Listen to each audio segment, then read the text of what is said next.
ہے، ہمیں تو رب خود فرما رہا ہے نا، قرآن میں یہ وظیفہ دیا ہے، وَأُفَوِّضُ أَمْرِي إِلَى اللَّهِ، میں اپنے کام اپنے رب کے سپرد۔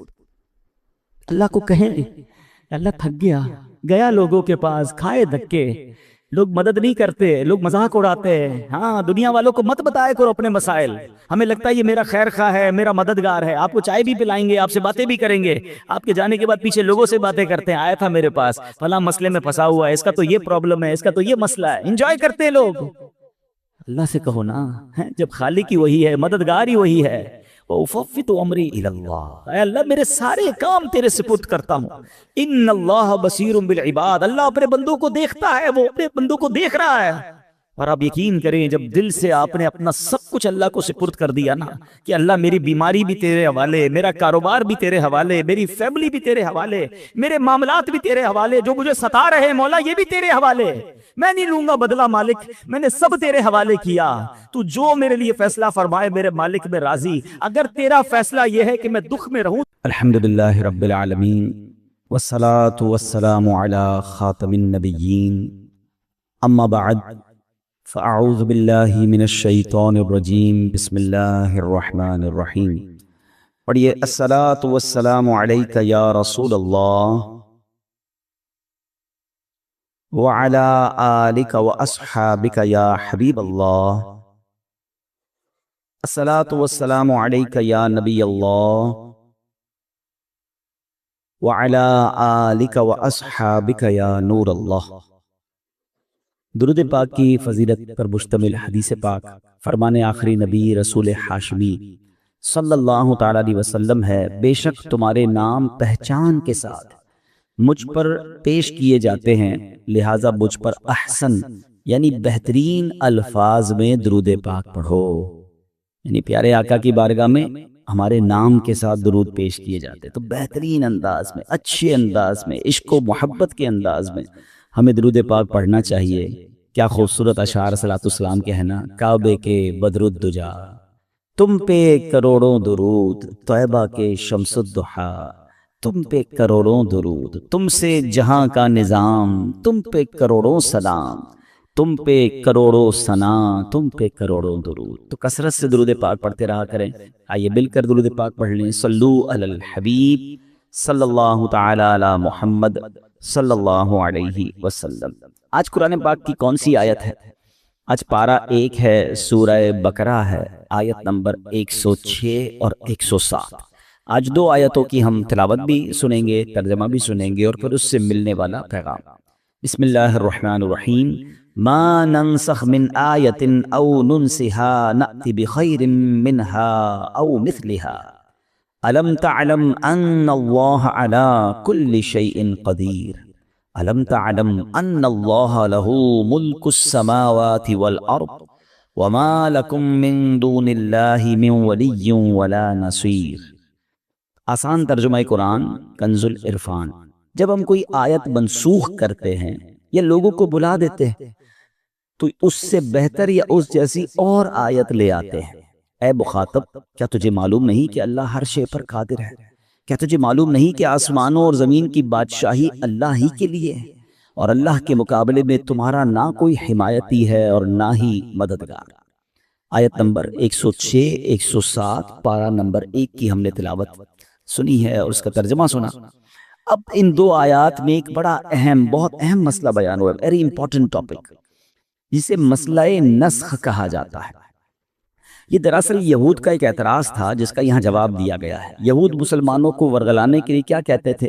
دیکھو، محمد علیہ الصلوۃ والسلام پہلے کوئی حکم دیتے ہیں، بعد میں نیا حکم لے آتے ہیں، یعنی پچھلا کینسل ہو جاتا ہے، اب دوبارہ نیا آ جاتا ہے۔ تو اللہ پاک نے اس مقام پر یہود کے اس اعتراض کا جواب دیا ہے کہ یہ جو پچھلا حکم منسوخ ہوا، پچھلا حکم منع کر دیا گیا، نیا حکم قرآن میں آ گیا، اس کی وجہ کیا ہے؟ اور کیا خوبصورت انداز میں یہ بیان ہوا ہے۔ اب پہلے تو مسئلہ نسخ جو ہے، جس کو ناسخ و منسوخ بھی کہتے ہیں، کہ پہلے آیا بعد میں کینسل ہو گیا پھر نیا حکم آ گیا، اس کی وضاحت ذرا غور سے سن لیجئے گا، یہ آئندہ آپ کو انشاءاللہ جو ڈسٹرب کرنا چاہتے ہیں وہ ڈسٹرب نہیں کر سکیں گے۔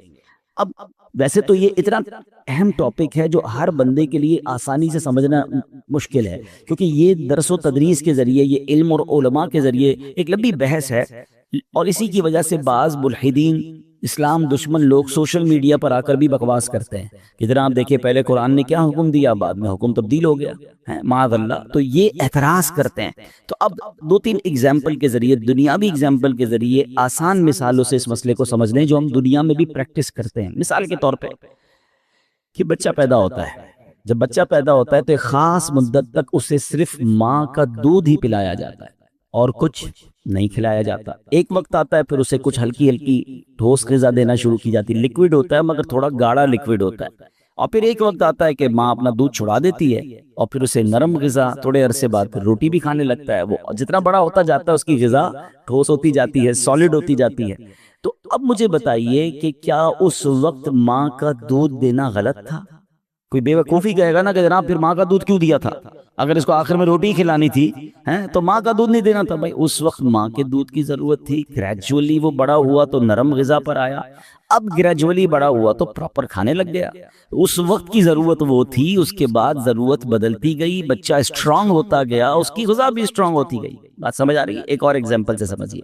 ہم ڈاکٹر کے پاس جاتے ہیں، ڈاکٹر ہماری طبیعت دیکھ کر کوئی دوائی دیتا ہے، کہتا ہے ایک ہفتے بعد دوبارہ آنا. ہم ہفتے بعد جاتے ہیں، کہتا ہے اب یہ دوائی بند کر دو، اب یہ دوائی شروع کر دو. تو کوئی بے وقوف آدمی کہتا ہے ڈاکٹر صاحب وہ دوائی پہ کیوں دی تھی، آپ نے پھر غلط تھا آپ کا فارمولا. بھائی ڈاکٹر کو پتا ہے کہ ابھی بیماری ایسی ہے کہ اینٹی بائیوٹک دینی ہے، ایک ہفتے بعد ابھی نارمل کی پوزیشن میں آ رہا ہے تو اینٹی بائیوٹک ختم، اب اور کوئی دوائی دینی ہے. ڈاکٹر جانتا ہے نا کہ ہم جانتے ہیں. اچھا ڈاکٹر پر اعتراض نہیں ہے، بلکہ کہتے ہیں ڈاکٹر صاحب بہت اچھا ہے. اچھا بعض اوقات کہتے بھی ہیں جتنی بھی دوائیں پڑی ختم، اب یہ نہیں کھائیں گے آپ، اب دوسری کھائیں گے، کیونکہ جو ٹارگٹ اچیو کرنا تھا، جو ہماری طبیعت میں بدلاؤ لانا تھا، وہ ڈاکٹر نے 4-5-6 دن میں حاصل کر لیا.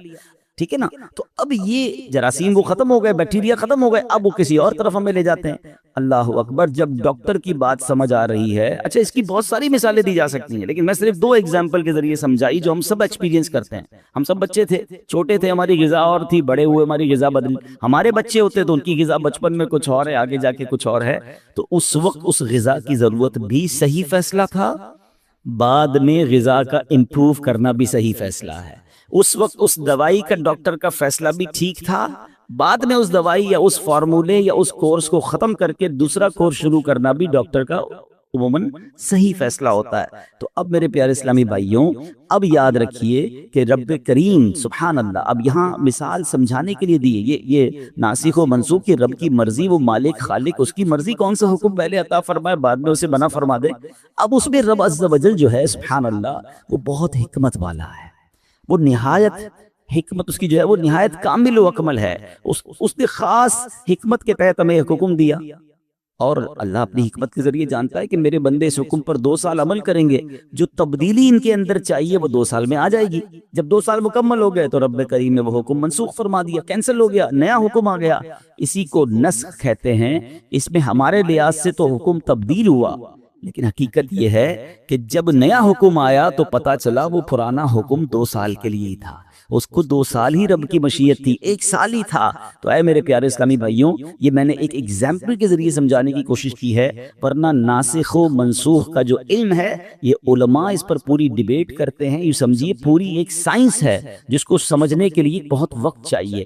اب آتے ہیں جو بندہ درس و تدریس سے وابستہ ہو، جو قرآن کا درس دیتا ہو نا، اس کے لیے ایک لازمی چیز یہ ہے کہ وہ مسئلہ نسخ کو اچھی طریقے سے سمجھتا ہو کہ کون سی آیت پہلے نازل ہوئی، کون سی بعد میں نازل ہوئی، کس حکم کو منسوخ کر دیا گیا، کون سا حکم ابھی باقی ہے. یہ تفصیلات معلوم ہونی چاہیے، ورنہ بعض اوقات بندہ اس آیت پر بحث کر رہا ہوتا ہے، بیان کر رہا ہوتا ہے، سوشل میڈیا پہ کلپ بنا رہا ہوتا ہے جو پہلے ہی منسوخ ہو چکی ہے. تو یہ ہر بندے سے علم دین نہیں سیکھنا چاہیے جو اس نالج کا ماہر ہو. قرآن کو بیان کرنا ہر بندے کا کام نہیں ہے. اب دیکھیے الحمدللہ ہمارے پاس آپ نے دیکھا ہوگا، میں جب بھی بیان کرتا ہوں یا ہمارے امام صاحبان کرتے ہیں وہ لکھا ہوا بیان ہوتا ہے. اگر ہم مفسر قرآن نہیں ہیں تو ہم پر اب یہ لازم ہے کہ مفسر قرآن اور صحیح العقیدہ مفتی نے جو لکھ کر دیا وہ بیان کریں. اپنی طرف سے جناب قرآن پاک کی کوئی بھی آیت کھولی اور ترجمہ تفسیر کرنا شروع کر دی، یہ تو بندے کو ہلاک کر دیں گے. اب آپ میں سے کسی کے ذہن میں سوال آئے گا کیا اس کا مطلب قرآن کو کوئی بیان کرے گا اور ہلاکت ہوگی؟ اب غور سے سنیے جو بتانے جا رہا ہوں. مولا علی شیر خدا کرم اللہ تعالی وجہ الکریم، ان کے علم کا عالم کیا ہے؟ ان کے علم کی تو مطلب اس کی دلیل دینے کی ضرورت نہیں، نبی پاک کا یہ جملہ ہی کافی ہے کہ میں علم کا شہر ہوں اور علی اس کا دروازہ ہے. آپ کیسے عالم تھے نا، سنیں مولا علی کا کیا زبردست مائنڈ سیٹ تھا. آپ مسجد میں آئے، دیکھا ایک شخص بیان کر رہا ہے، آپ اس کے پاس گئے، کیا تم قرآن کے ناسخ و منسوخ کو سمجھتے ہو؟ تو عرض کیا حضور میں تو نہیں جانتا اس کے بارے میں۔ تو آپ نے اس بندے کو مسجد سے باہر نکال دیا۔ مولا علی نے اس بیان کرنے والے کو مسجد سے باہر نکالا اور کیا فرمایا؟ ہلکتا و اہلکتا، یعنی تو خود بھی ہلاک ہوا اور تو نے دوسروں کو بھی ہلاکت میں ڈال دیا۔ یعنی یہ اٹس ناٹ، مطلب کوئی گیم نہیں ہے، یہ کوئی آسان بات نہیں ہے۔ یہ قرآن پاک میں وہ احکام موجود ہیں جو منسوخ ہو گئے ہیں، اور قرآن پاک میں وہ احکام بھی موجود ہیں جو بعد میں آئے ہیں۔ وہ منسوخ ہونا بھی رب کی اعلیٰ شان اور حکمت کی وجہ سے، اور اب نیا جو آرڈر آیا وہ اس وقت کی ضرورت کے لحاظ سے، تو یہ ہمیں پتہ ہونا چاہیے۔ تو بہرحال میرے پیارے اسلامی بھائیو، اب ہم آتے ہیں اس آیت کی طرف جو آج بیان میں شروع بھی ہم نے سنی۔ اللہ کریم قرآن پاک میں فرماتا ہے ما ننسخ من آیت او ننسها نأتی بخیر منہا او مثلہا۔ اور جب ہم کوئی آیت منسوخ کرتے ہیں یا لوگوں کو بھلا دیتے ہیں تو اس سے بہتر اس جیسی اور آیت لے آتے ہیں۔ یعنی اللہ پاک جو بھی حکم منسوخ فرماتا ہے اس کی جگہ ایسا حکم نازل فرماتا ہے جو پہلے والے حکم سے زیادہ آسان، بندوں کے حق میں زیادہ ثواب والا، اس سے بہتر ہوتا ہے، یہ اسی کی مثل نیا حکم نازل فرما دیتا ہے۔ یاد رکھیں کہ یہ ناسخ اور منسوخ، یعنی یہ منسوخ فرمانا جو ہے یہ کوئی عیب نہیں ہے، معاذ اللہ یہ کسی جہالت کی وجہ سے نہیں ہے، بلکہ اللہ قرآن میں فرماتا ہے الم تعلم ان اللہ علی کل شیء قدیر، اے مخاطب کیا تجھے معلوم نہیں کہ اللہ ہر شے پر قادر ہے۔ سبحان اللہ، یعنی یہ حکم کا بدلنا، اس کائنات کا نظام حکمت سے چلانا اسی لیے ہے کیونکہ اللہ ہر چیز پر قدرت رکھتا ہے۔ یہ اس کی قدرتوں کا نشان ہے کہ وہ رات کو بدل کر دن بنا دیتا ہے، دن کو بدل کر رات بنا دیتا ہے، بہار کو خزاں میں تبدیل فرما دیتا ہے، خزاں کو بہار بنا دیتا ہے، سمندر کو بخارات اور بخارات سے بادل اور بادل سے بارش برسا کر پھر سمندر بنا دیتا ہے۔ جیسے کائنات میں ہونے والی ان تبدیلیوں میں اللہ پاک کی قدرتوں کا نشان ہے، یوں ہی حکمت کے تحت بندوں کی بھلائی کے لیے احکام منسوخ فرمانا، ان کی جگہ نئے احکام لانا، یہ بھی اس کی قدرتوں کا نشان ہے۔ مزید فرمایا الم تعلم ان اللہ لہ ملک السماوات والارض، کیا تجھے معلوم نہیں کہ آسمانوں اور زمین کی بادشاہی اللہ ہی کے لیے ہے۔ یعنی یہ مت سمجھ لینا کہ رب کریم کا بندوں کی بھلائیوں کا یوں خیال فرمانا کسی محتاجی کے سبب ہے، نہیں نہیں، وہ مالک کریم ہے۔ زمین اور آسمان اور اس کے درمیان جو کچھ ہے سب کا وہی مالک ہے، وہ ایسا مالک ہے کہ اس جیسا اور کوئی نہیں۔ زمین و آسمان میں اس کا حکم نافذ ہے، لہٰذا وہ جو چاہے اپنے بندوں کو حکم ارشاد فرمائے۔ بندوں کا کام اعتراض کرنا نہیں، بندوں کا کام حکم ماننا ہے، لبیک کہنا ہے۔ لہٰذا نسخ پر اعتراض مت کرو، جو حکم دیا جا رہا ہے اس پر عمل کرو۔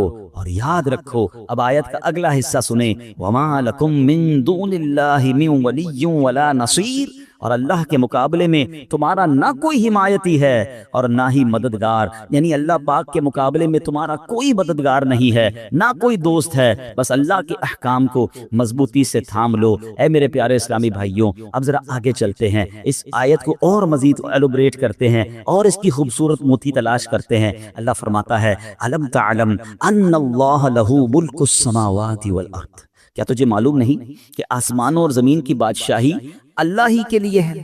میرا بھی مالک وہ عظیم و حکیم رب ہے، آپ کا بھی مالک وہی ہے، زمین و آسمان کی ہر چیز کا وہی مالک ہے، وہی مددگار ہے، وہی کارساز ہے۔ سبحان اللہ، ہم حمد کا شعر پڑھتے ہیں نا، اللہ واحد و یکتا ہے، ایک خدا بس تنہا ہے، کوئی نہ اس کا ہمتا ہے، ایک ہی سب کی سنتا ہے، لا الہ الا اللہ آمنا برسول اللہ، وہ ہے منزہ شرکت سے، پاک و سکون و حرکت سے، کام ہے اس کے حکمت سے، کرتا ہے سب قدرت سے، لا الہ الا اللہ آمنا برسول اللہ۔ اے میرے پیارے اسلامی بھائیوں، اللہ کریم کی قدرت، اللہ کریم کی اس کائنات کی وسعت کیسی ہے، اب تو سائنس بھی حیران ہے۔ ہم جب چھوٹے تھے تو ہمیں پڑھایا جاتا تھا، سائنس کے جب سبجیکٹ ہوتے تھے کہ دنیا میں 8 پلینٹ ہیں، 9 پلینٹ ہیں، اچھا اس کے نام بھی ہمیں یاد تھے، ہم یہی سمجھتے تھے ایک زمین ہے،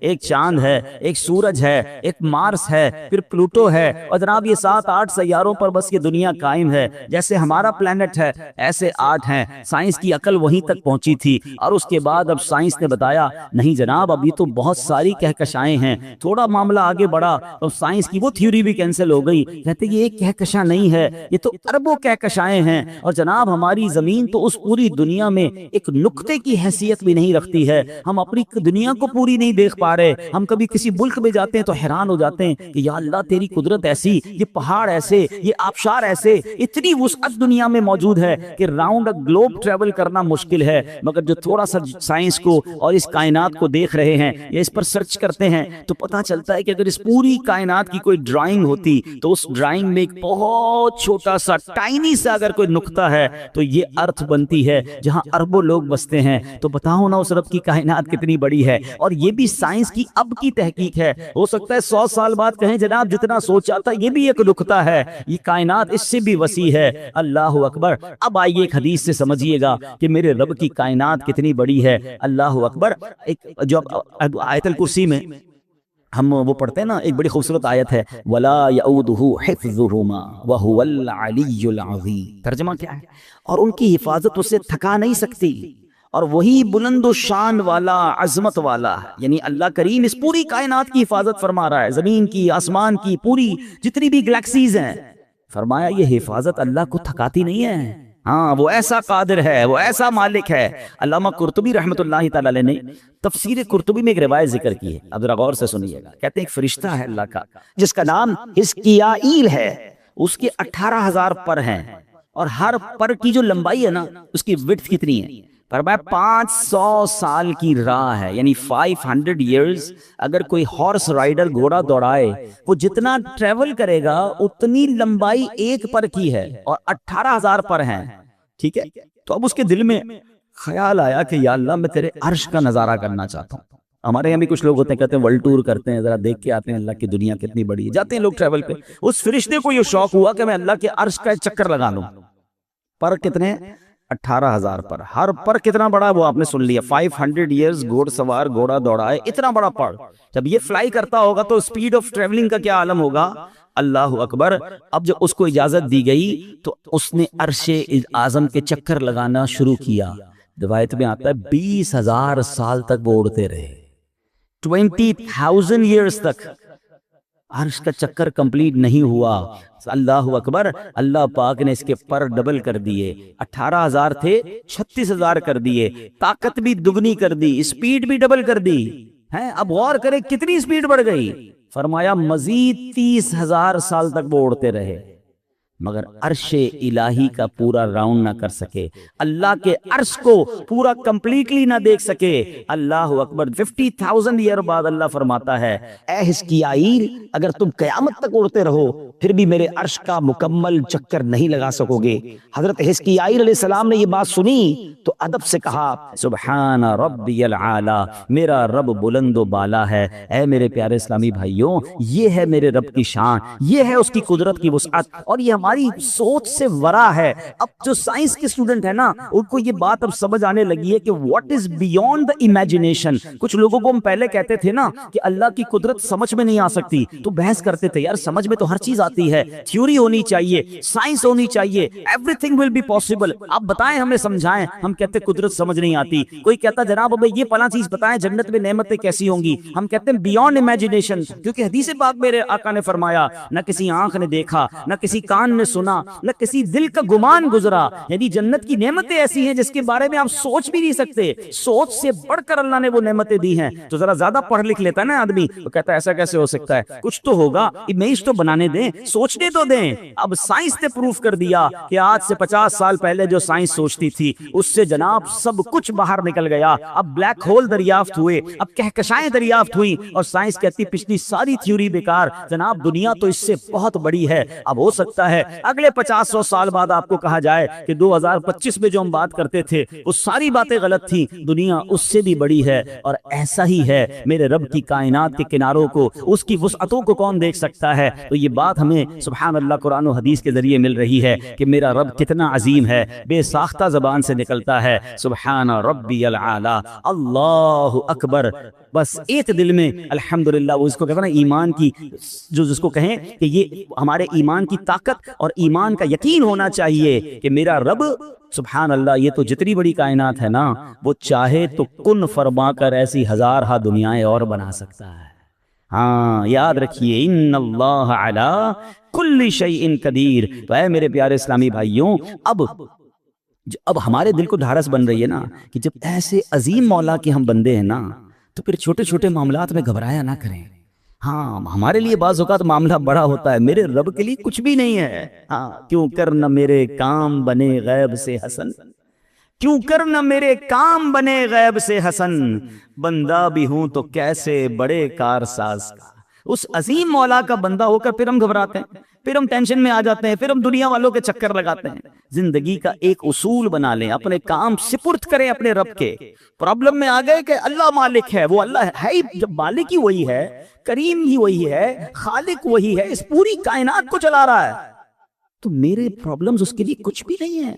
بس پرابلم یہ کہ میرا اس سے کنیکشن لوز ہو جاتا ہے، میرا رابطہ کم ہو جاتا ہے، میرا بھروسہ ہل جاتا ہے، یقین شیک ہو جاتا ہے۔ اب یقین کریں، جس کا رب پر بھروسہ مضبوط ہو جائے نا، اس کے کام کیسے غیب سے بنتے ہیں۔ آئیے میں آپ کو ایک دو واقعات سناتا ہوں۔ کچھ لوگ پریشانی میں ہوں گے، قرضے میں ہوں گے، کسی ڈیفیکلٹی میں ہوں گے، گھبرا جاتے ہیں اور جناب بڑے پریشان ہو جاتے ہیں، ڈپریشن میں چلے جاتے ہیں۔ اب دو تین باتیں سنیے گا۔ جو اللہ پر بھروسہ رکھتے ہیں نا، اللہ سے مدد مانگتے ہیں، دیکھو ان کے کام کیسے بنتے ہیں۔ خادم رسول حضرت انس بن مالک رضی اللہ تعالیٰ فرماتے ہیں، نبی پاک علیہ الصلوۃ والسلام نے فرمایا، ایک صحابی بہت متقی اور پرہیزگار تھے، تجارت کیا کرتے تھے، ایک ملک سے دوسرے ملک مال لے جاتے تھے، دوسرے ملک سے مال لے کر آتے تھے۔ دوران تجارت سفر پر روانہ ہوئے تو ایک جنگل سے جانا گزر ہوا، تو ایک شخص آیا، اس نے جنگی لباس پہنا ہوا تھا، ہاتھ میں تلوار تھی، اور آپ کا سارا سامان لے لیا تجارت کا، اور کہا قتل ہونے کے لیے تیار ہو جاؤ۔ یہ سن کے صحابی نے کہا کہ مال تم نے لے لیا ہے، سارا مال لے لو، مجھے قتل کیوں کر رہے ہو، مجھے جانے دو۔ تو کہا میں تمہیں مال بھی تمہارا لوں گا اور تمہیں قتل بھی کر دوں گا۔ وہ جو شخص تھا، ڈاکو جو تھا، وہ بڑا ظالم تھا۔ اتنا کہنے کے بعد تو جب ڈاکو آگے بڑھا تو آپ نے کہا ٹھیک ہے، اب تم مجھے مارنے کا ارادہ کر ہی چکے ہو، مرنے سے پہلے میں اللہ کی بارگاہ میں سجدہ کرنا چاہتا ہوں، تو 4 رکعت پڑھنے دو۔ اس نے کہا ٹھیک ہے، چلو قتل تو کرنا ہی ہے، تو میں مال تو لے چکا ہوں، تمہاری خواہش پوری کرتا ہوں۔ وضو کیا، 4 رکعت نفل پڑھی اور سجدے کی حالت میں اللہ کی بارگاہ میں دعا کی۔ ترجمہ دیکھیں کیسا پیارا ہے، اے ودود، اے عرش مجید کے مالک، اے وہ کہ ہمیشہ جو چاہے کرنے والا ہے، تیری عزت جس کی کوئی انتہا نہیں، میں تجھے تیری اسی عزت کا واسطہ دیتا ہوں۔ اے ایسی بادشاہت کے مالک جس پر کوئی دباؤ نہیں ڈال سکتا، وہ نور جس سے تیرا عرش روشن ہے، میں تجھے اسی نور کا واسطہ دیتا ہوں۔ اے میرے پروردگار، مجھے اس ڈاکو کے شر سے محفوظ فرما، اے مدد کرنے والے میری مدد فرما، اے مدد کرنے والے میری مدد فرما، اے مدد کرنے والے میری مدد فرما۔ صحابی رسول نے گر گڑا کر 3 بار یہ دعا پڑھی، ابھی دعا سے فارغ نہ ہوئے تھے، اچانک ایک گھڑ سوار آئے، ان کے ہاتھ میں بھی تلوار ہے، اس ڈاکو کا کام تمام کیا، اس کو جناب مار کر اب وہ واپس جانے لگے۔ تو اب جب وہ گھڑ سوار جو آئے تھے، صحابی رسول کہتے ہیں آپ کون ہیں، اس جنگل میں کہاں سے آ گئے، میری مدد کیسے کی آپ نے؟ اللہ اکبر۔ گھڑ سوار کہتے ہیں میں اللہ کے فرشتوں میں سے ایک فرشتہ ہوں، 4تھے آسمان سے آپ کی مدد کے لیے آیا ہوں۔ ہمیں لگتا ہے کہ کون مدد کرے گا، میں تو پھنس گیا، مجھے تو گھیر لیا گیا، مجھے تو دبا دیا گیا، دیوار سے لگا دیا گیا ہے، قرضہ میرا بڑھ گیا ہے، سارے لوگ میرے پیچھے پڑ گئے، میں کیسے نکلوں گا؟ ہم کیوں بھول جاتے ہیں، کیوں کر نہ میرے کام بنے غیب سے حسن، بندہ بھی ہوں تو کیسے بڑے کارساز کا۔ پہلے یہ مانو تو صحیح میں اللہ کا بندہ ہوں، یہ ساری دنیا میرے خلاف ہو جائے، اگر رب کی مدد میرے ساتھ ہے تو کوئی کسی کا کچھ بگاڑ نہیں سکتا ہے۔ وَتُعِزُّ مَن تَشَاءُ وَتُذِلُّ مَن تَشَاءُ۔ ہمارا پرابلم یہ ہے، ہم سب کے پاس جاتے ہیں، ہم رب کے پاس نہیں جاتے۔ اچھا، یہ جو دعا ہے، حضرت انس بن مالک فرماتے ہیں جو شخص وضو کرے، 4 رکعت پڑھ کر انہی کلمات کے ذریعے دعا کرے جن کلمات سے اس صحابی نے دعا کی، تو وہ دعا بھی قبول ہو جاتی ہے۔ تو یہ دعا بھی آپ چاہیں تو اس کو انشاءاللہ دے لیجئے گا، اور یہ ہے اللہ سے بھروسہ کرنا اور اللہ کی بارگاہ میں دل سے پکارنا۔ تو اللہ کرے کہ ہمیں یہ بات سمجھ آ جائے۔ حجاج بن یوسف، اچھا انہی انس بن مالک کا بھی واقعہ ہے کہ یہ حجاج بن یوسف جو تھا نا، بڑا ظالم بادشاہ تھا، اس کو حضرت انس بن مالک سے ایک طرح سے دشمنی تھی کہ کسی طرح ان کو پکڑ کے معاذ اللہ ان کو شہید کر دوں گا۔ بڑے عرصے بعد حضرت انس بن مالک کو پکڑ لیا، کہ پتہ آج میں تمہارا کیا حل کرنے والا ہوں۔ تو اس نے کہا کہ نہیں، میں تو تمہیں قتل کر دوں گا۔ حضرت انس مالک کہا تم کچھ بھی نہیں کر سکتے۔ کیوں نہیں کر سکتے؟ میں نبی پاک نے مجھے ایک دعا سکھائی ہے، میں وہ دعا پڑھ چکا ہوں، تم میرا کچھ بھی نہیں بگاڑ سکتے۔ وہ دعا بہت لمبی ہے، مگر اس میں ایک حصہ یہ بھی ہے جو قرآن مجید میں ہے، بے شک میرا مددگار اللہ ہے جس نے کتاب اتاری اور وہ صالحین کو مدد کرتا ہے۔ حضرت انس بن مالک نے یہ کہا، حجاج بن یوسف نے آپ کو چھوڑ دیا۔ اس کے ساتھ ہی کہتے ہیں اتنے عرصے سے انتظار کر رہے تھے کہ حضرت انس بن مالک آئیں گے، تم پکڑو گے، معاذ اللہ انہیں قتل کرو گے، تم نے ویسے ہی چھوڑ دیا۔ کہا جب یہ مجھ سے بات کر رہے تھے نا تو میں نے دیکھا کہ ان کے کاندھے پر 2 شیر بیٹھے ہیں، مجھے ایسا لگتا تو دپک کے مجھے چیر پھاڑ کے رکھ دیں گے، اس لیے میں نے اپنی جان بچائی اور انہیں چھوڑ دیا۔ تو پتا چلا کہ رب کی مدد جب شامل حال ہوتی ہے، اللہ پر بندے کا بھروسہ ہوتا ہے، وہ دل سے رب کو پکارتا ہے تو غیب سے مدد ضرور آتی ہے۔ پرابلم اگین وہی ہے کہ وہ کنیکٹیوٹی، اب کسی کا سافٹ ویئر ہی اپڈیٹ نہیں ہے، کسی کا جناب کنیکشن ہی ٹھیک نہیں ہے، موبائل کے سگنل نہیں آتے تو ہم کیا کہتے ہیں یار بات پراپر نہیں ہو رہی ہے، ہمارے سگنل کمزور ہو گئے ہیں۔ اللہ کی بارگاہ میں جو رابطہ ریکوائرڈ ہے نا وہ ہمارا کمزور ہے۔ یعنی ہم میں سے کئی لوگ پتہ کیا کہتے ہیں، یار میں وظیفہ پڑھ لیتا ہوں، پتہ نہیں کام ہوگا کہ نہیں ہوگا، چلو دعا کر لیتے ہیں لیکن لگتا نہیں ہوگا، اب ابھی سے لکھ لیں نہیں ہوگا۔ ہاں، دعا کی قبولیت کے لیے ریکوائرڈ یہی ہے کہ یقین کامل ہو کہ جس سے مانگ رہا ہوں وہ دینے والا ہے اور وہ ضرور مدد فرمائے گا۔ وظائف کی دنیا میں بھی جتنے وظیفے آپ نے پڑھتے ہیں یا پڑھنے کا کہا جاتا ہے، تعویذ کا بھی معاملہ یہی ہے کہ آپ کا یقین ہوگا آپ کا مسئلہ ضرور حل ہوگا۔ ہم نے کینسر کے مریض ٹھیک ہوتے دیکھے اور ہمارا بخار بھی نہیں جاتا، کیوں کہ ان کا یقین تھا۔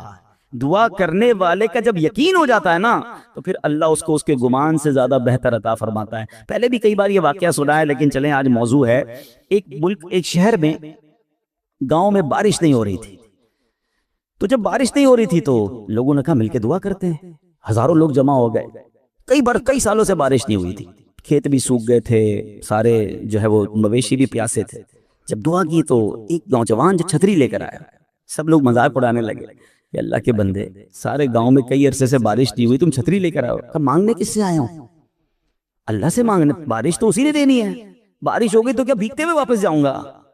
علماء کہتے ہیں دعا شروع ہوئی اور موسلا دھار بارش ہونا شروع ہو گئی، سارے گاؤں کے لوگ بھیگتے ہوئے جا رہے ہیں، وہ نوجوان اپنی چھتری کے سائے میں جا رہے ہیں۔ وہ یقین چاہیے، شاعر مشرق ڈاکٹر اقبال نے کہا نا، اگر آج بھی ہو ابراہیم سا ایمان پیدا، ایک ہی کنڈیشن چاہیے، حضرت ابراہیم جیسا ایمان مل جائے نا، اگر آج بھی ہو ابراہیم سا ایمان پیدا، آگ کر سکتی ہے انداز گلستان پیدا۔ آج بھی آگ باغ بنے گی، حضرت ابراہیم کے لیے بنی تھی نا، آپ کے لیے بھی بن سکتی ہے۔ کیسے؟ وہ والا ایمان بھی تو لائے، وہ یقین تو لائے نا۔ ایک بڑی خوبصورت بات علماء کہتے ہیں، سب کو پتا ہے کعبے کے سامنے جب جائیں جو دعا مانگے کیا ہوتا ہے؟ قبول ہوتی ہے، ٹھیک ہے۔ ایک تو وجہ اتنا بڑا اللہ کا گھر کعبہ، ایک اور وجہ بھی جو بڑی خوبصورت حکمت والی علماء بیان کرتے ہیں، فرماتے کعبے کو دیکھ کر جو تمہارے دل کی کیفیت بنتی ہے نا، ہر بندے، اب دیکھیں جو کعبے کو پہلی بار دیکھتا ہے آنسو نکل آتے ہیں، بندہ اپنے آپ کو بڑا حقیر فیل کرتا ہے، شرم آتی ہے، ایک عجیب رکت طاری ہو جاتی ہے۔ بڑی کمال کی بات فرمائی، کہا دعا کی قبولیت کا تعلق اس کیفیت سے ہے، وہ کیفیت تمہاری گھر میں بن جائے، تمہاری گھر میں بھی دعا قبول ہو جائے گی۔ وہ کنیکٹیوٹی ہے، کعبہ دیکھتے ہی آپ کنیکٹ ہو جاتے ہیں، کنیکٹ ہوتے ہیں دعا قبول ہو جاتی ہے۔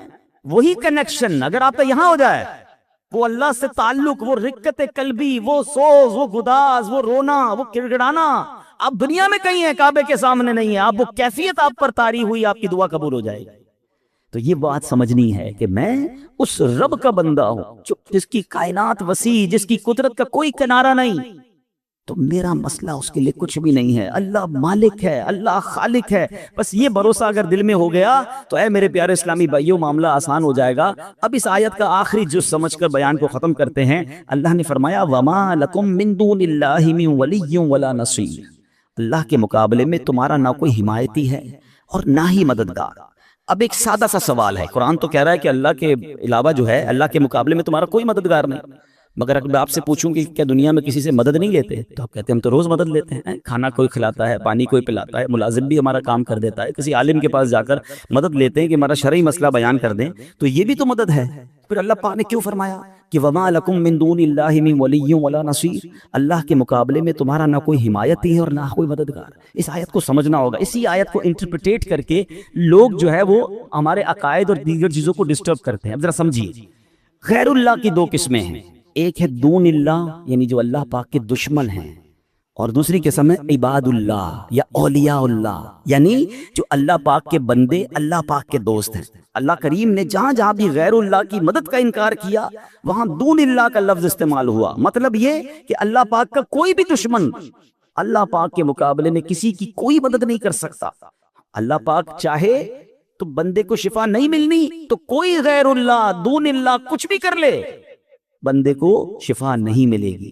اور اللہ پاک چاہے بندے کو شفا ہونی ہے تو کوئی غیر اللہ دون اللہ ساری دنیا مل کر کسی بندے کو بیمار نہیں کر سکتی. یہ دون اللہ اور عباد اللہ کا فرق سمجھنا ہوگا. اب مثال کے طور پہ قرآن سے ہی مثال سمجھا دیتا ہوں, ٹھیک ہے, تاکہ کلیئر ہو جائے گا. ان الذین تدعون من دون اللہ لن یخلقوا ذبابا ولو اجتمعوا لہ. اللہ قرآن میں فرماتا ہے بے شک اللہ کے سوا جن کی تم عبادت کرتے ہو ہرگز ایک مکھی بھی پیدا نہیں کر سکیں گے اگرچہ سب اس کے لیے جمع ہو جائے. اب یہ کون ہے؟ یہ لفظ کیا استعمال ہوا؟ دون اللہ, اللہ کے سوا, اللہ کے غیر, جو اللہ کے دشمن ہیں, وہ ساری دنیا جمع ہو جائے, ایک مکھی بھی نہیں بنا سکتے. اسی قرآن میں اللہ کیا فرماتا ہے؟ سبحان اللہ, ایک شاندار عبداللہ کی بات ہو رہی ہے. وہ کون ہے؟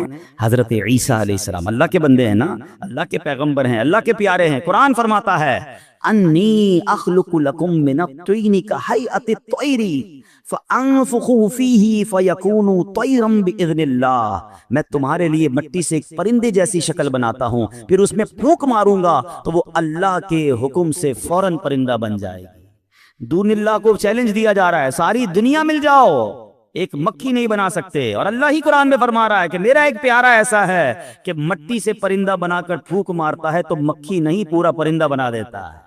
دس از دا ڈفرنس. وہی بات ہے کہ قرآن کی ایک آیت پڑھ کے آپ انٹرپریٹ کر دیں کہ دیکھو قرآن کہتا ہے اللہ کے سوا کوئی مددگار نہیں. بالکل اللہ کے سارے دشمن مل جائیں, کسی کی کوئی مدد بھی نہیں کر سکتے, کسی کا بگاڑ بھی نہیں سکتے, مگر میرا رب اپنے پیاروں کو, اللہ اپنے حبیبوں کو, اپنے چاہنے والوں کو, اپنے بندوں کو جب چاہے جو اختیار عطا فرمائے. ہاں یہ بات ہمیشہ ماننی ہے کہ اگر اللہ کا کوئی پیارا مدد کرتا ہے, اللہ کے کسی پیارے کو اتھارٹی ہے تو وہ رب کی طرف سے ہے, اس کا اپنا کچھ نہیں ہے. شرک یہ ہوتا ہے کہ کوئی کہے جناب وہ اپنی مرضی سے عطا فرماتے ہیں, اپنی مرضی سے مدد کرتے ہیں. نہیں جناب, الحمدللہ ہمارا عقیدہ یہ ہے ہر ولی, ہر صحابی, ہر نبی کو اللہ کا محتاج ہے, اللہ کسی کا محتاج نہیں. ہاں رب جسے چاہے اختیار دے, رب جسے چاہے اتھارٹی دے, اور یہ قرآن میں جا بجا واقعات موجود ہیں. تو اے میرے پیارے اسلامی بھائیوں, اگر قرآن کو عشق رسول, عشق صحابہ, عشق اولیاء کی نظر سے پڑھیں گے تو صحیح عقائد سمجھ آئیں گے. تو بہرحال آج کے بیان میں ہمیں دلاسا بھی ملا ہے,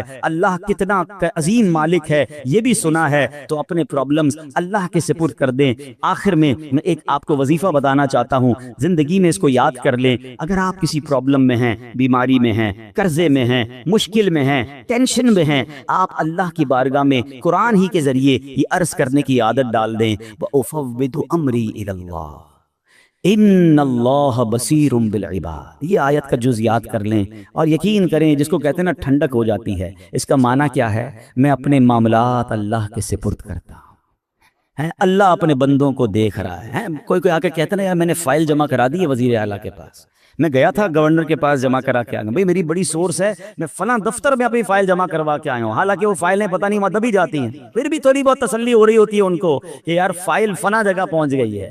آئے ہائے, ہمیں تو رب خود فرما رہا ہے نا, قرآن میں یہ وظیفہ دیا ہے, وَأُفَوِّضُ أَمْرِي إِلَى اللَّهِ.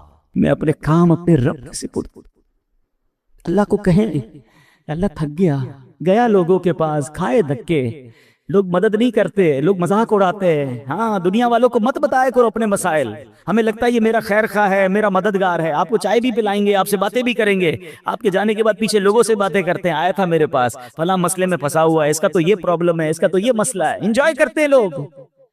اللہ سے کہو نا, جب خالق ہی وہی ہے, مددگار ہی وہی ہے, وَأُفَوِّضُ أَمْرِي إِلَى اللَّهِ. اے اللہ میرے سارے کام تیرے سپرد کرتا ہوں. ان اللہ بصیر بالعباد. اللہ اپنے بندوں کو دیکھتا ہے, وہ اپنے بندوں کو دیکھ رہا ہے. اور آپ یقین کریں جب دل سے آپ نے اپنا سب کچھ اللہ کو سپرد کر دیا نا کہ اللہ میری بیماری بھی تیرے حوالے, میرا کاروبار بھی تیرے حوالے, میری فیملی بھی تیرے حوالے, میرے معاملات بھی تیرے حوالے, جو مجھے ستا رہے مولا یہ بھی تیرے حوالے, میں نہیں لوں گا بدلہ مالک, میں نے سب تیرے حوالے کیا, تو جو میرے لیے فیصلہ فرمائے میرے مالک میں راضی. اگر تیرا فیصلہ یہ ہے کہ میں دکھ میں رہوں تو مولا میں اس دکھ میں بھی راضی. اے اللہ تیرا فیصلہ یہ ہے کہ میں تکلیف میں رہوں, تو خالق, تو مالک, میں اس تکلیف میں بھی راضی. جس دن اس لیول پر آپ پہنچ گئے پھر دیکھیں آپ کے کام کیسے غیب سے بنتے ہیں. ہمارا پرابلم یہ ہے ہم اللہ سے بھی کنڈیشن کرتے ہیں, اے اللہ ایسا بنا دے, اے اللہ ایسا گھر چاہیے, اے اللہ یہ والی زندگی چاہیے. ایک بندہ وہ ہے جو اللہ سے کہتا ہے اللہ جس میں میں راضی مجھے وہ دے دے. جو اللہ والے ہوتے ہیں نا وہ اللہ سے کہتے ہیں مولا جس میں تو راضی میں بھی اس میں راضی. ہاں جس دن یہ نصیب ہو گیا نا, حضرت ابراہیم نے اللہ سے کہا نہیں تھا آگ بجھا دے, فرشتوں نے آ کر کہا تھا ابراہیم اللہ سے تو کہو نا, ہم سے نہیں کہہ رہے, اللہ سے کہہ دو. کیا شاندار جواب دیا تھا، رب دیکھ رہا ہے نا، اگر اس نے آگ سے بچانا ہوگا تو بچا لے گا، اللہ تو دیکھ رہا ہے نا، اگر جلنا نصیب میں تو میں تیار ہوں۔ کیا لیول تھا توکل کا، اللہ اس کا ذرہ عطا کر دے۔ ہم تو تھوڑی سی بات پر اللہ سے ناراض ہو جاتے ہیں، اللہ سے کمپلینیں کرنا شروع کر دیتے ہیں۔ ارے یار، اللہ نے اگر کچھ دن تکلیف کے دکھائے ہیں، ساری زندگی سکھ کے دکھائے ہیں، کچھ دن اگر غم کے آئے ہیں، بیماری کے آئے ہیں، تو سالوں اس نے صحت مند بھی رکھا ہے، بھروسہ تو کرو نا اس پر۔ اللہ کی بارگاہ میں یہ کہنا سیکھ جاؤ، وَأُفَوِّضُ أَمْرِي إِلَى اللَّهِ إِنَّ اللَّهَ بَصِيرٌ بِالْعِبَادِ۔ اے اللہ، میں اپنے سارے کام تجھے سونپتا ہوں، تو اپنے بندوں کو دیکھ رہا ہے۔ اے اللہ، میں تیرے ہر فیصلے پر راضی ہوں، تو میرا خالق، تو میرا مالک، تو جس حال میں رکھے اس حال میں راضی ہوں۔ جس دن یہ کیفیت آپ کی بننا شروع ہوئی، آپ اپنی آنکھوں سے اپنے مسئلے انشاءاللہ حل ہوتے دیکھیں گے، رحمت الہی کا نزول ہوگا۔ اور اگر زندگی اسی طرح گزارنی رب نے لکھی ہے، میں اس پر بھی راضی ہوں، کیونکہ رب نے، یہ بھی اس کی مشیت ہے۔ دنیا میں جن کو تکلیفیں زیادہ، دنیا میں جن کو دکھ زیادہ، دنیا میں جن کو ٹینشن زیادہ ہوتی ہے، اللہ پھر انہیں آخرت کی نعمتیں بہت زبردست طریقے سے نوازتا ہے۔ تو میرا رب جس میں راضی، میں بھی اس میں راضی۔ اللہ یہ یقین مجھے بھی نصیب فرمائے، آپ کو بھی نصیب فرمائے، آمین بجاہ النبی الامین صلی اللہ تعالی علیہ وسلم۔